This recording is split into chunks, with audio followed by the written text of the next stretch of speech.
So hi everyone. મારું નામ છે નિરાલી મહેરિયા અને જેમ એકતાએ કહ્યું હું દર વખતે સ્ટેન્ડઅપ કોમેડી પરફોર્મ કરતી હોઉં છું. તો આ વખતે વિચાર્યું કે ઘણા સમયથી ઘણું બધું લખ્યું હતું એ હું શેર કરીશ આજે. તો સૌથી પહેલાં મેં કંઈક મહેનત ઉપર લખ્યું છે કે બે ટાઈપના લોકો હોય છે. એક જે સ્માર્ટ વર્ક અને શોર્ટકટ લેતા હોય છે અને બીજા હોય છે જે હાર્ડ વર્ક કરતા હોય છે. તો જ્યારે શોર્ટકટ લેવાવાળાને જલ્દી સક્સેસ મળી જાય છે ત્યારે હાર્ડવર્ક વાળાને થોડા અપસેટ થતા હોય છે અને થોડું ડિપ્રેશન થતું હોય છે કે યાર હું આટલા ટાઈમથી મહેનત કર્યો છું અને બધું ઝડપથી મળી રહ્યું છે. તો એના માટે મેં બે લાઈન લખી હતી કે મન, મહેનત અને મહાનતામાં જેણે મહારત હાંસિલ કરી લીધી છે, મન, મહેનત અને મહાનતામાં જેણે મહારત હાંસિલ કરી લીધી છે એને તમારી બેઈમાની શું હરાવશે. સેકન્ડ છે શાયર અને રાઇટર માટે. હું પોતે એક રાઇટર છું. તો જ્યારે તમે કોઈ રાઇટરની લાઈફમાં એક્ઝિસ્ટ કરતા હો ને તો તમે હંમેશા રહેશો એની કવિતાઓમાં અને એ હશે કે નહીં હોય પણ તમારો ઉલ્લેખ એને હંમેશા મળશે. તો એના માટે મેં લખ્યું છે કે એ વ્યક્તિ ક્યારેય નથી મળતો, એ વ્યક્તિ ક્યારેય નથી મળતો જેણે એક શાયરનું મન સળગાવ્યું છે. મારો દિલ હટી. કોઈ વાહ વાહ કરી દો, થોડું અપ્રિસિએશન.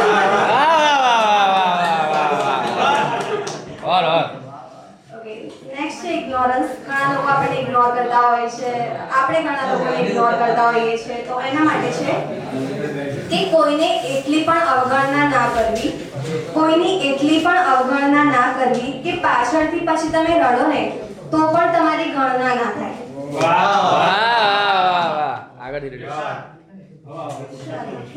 એક છે રાહ જોવા પર કે ઘણા લોકો મૂવ ઓન થઈ જતા હોય છે બહુ ઇઝીલી, ઘણા લોકો લાઈફ ટાઈમ રાહ જોતા હોય છે.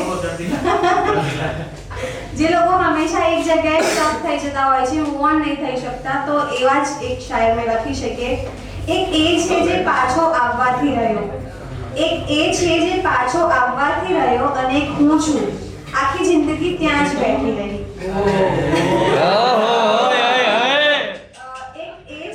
પાછો આવવાથી રહ્યો એક હું છું જે આખી જિંદગી ત્યાં જ બેઠી રહી. એ વર્તી છે સમય જેવો અને હું એક ક્ષણ જેવી બની રહી.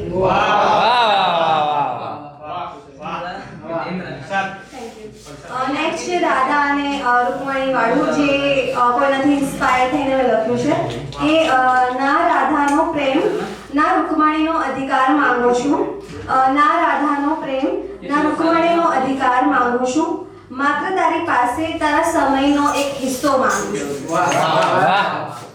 ના થઈ શકી દશા તારી, ના થઈ શકું દિશા તારા જીવનની, ના થઈ શકી દશા તારી, ના થઈ શકું દિશા તારા જીવનની, ફક્ત તારી નજરમાં મારા અસ્તિત્વની એક ઝલક જોવા માંગુ છું.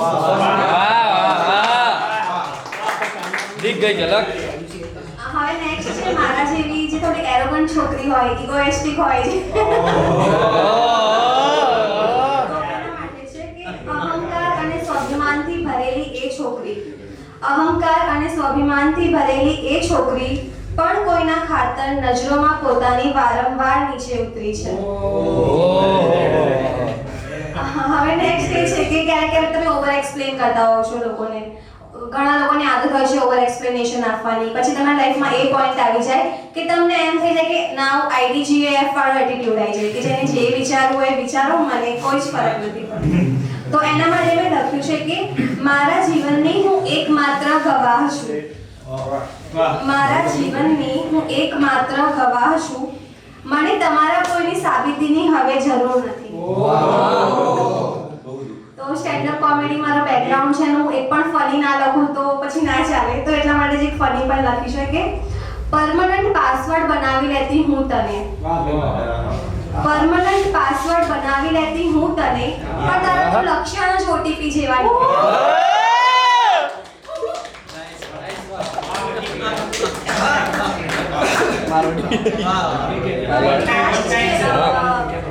એક મારા બહુ જ ફેવરિટ કવિ છે અમૃત ગાયલ ગુજરાતીમાં. તો એક લાસ્ટ એમને ટ્રિબ્યુટ આપીને હું મારા શાયરીનો આજે અંત કરીશ કે જીવન જેવું જીવું છું એવું કાગળ પર ઉતારું છું, જીવન જેવું જીવું છું એવું કાગળ પર ઉતારું છું, ઉતારું છું પછી થોડું ઘણું એને હું મઠારું છું. તફાવત એ જ છે તારા અને મારા વિશે જાહિર, તફાવત એ છે તારા અને મારા વિશે જાહેર, વિચારીને તું જીવે છે અને હું જીવીને વિચારું છું. વાહ વાહ થેન્ક યુ એવરીવન. કાયમ થઈ ગયા